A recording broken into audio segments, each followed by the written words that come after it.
Hey guys, my name's Steven. I'm a service advisor here at Kia of Alhambra. I'm gonna just walk you through the process of what to expect when you arrive, so it's a nice, efficient process. Follow me. When you arrive to the dealership, it will be a little tricky. We got two lanes.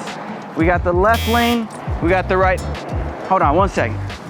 We got the left lane here, we got the right lane. Left lane is gonna be for service, so that's where you just pull in. Myself or one of my crew members will assist you and we'll get you going as soon as possible.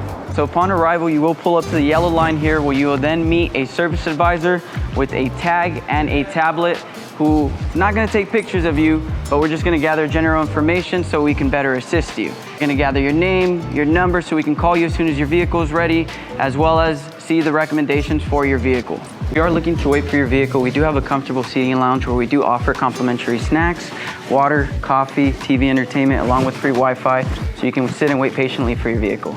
Finally, after service is complete by our amazing technicians, service advisor is going to go ahead and give you a call, hand you your keys, and we'll have you safely back on the road.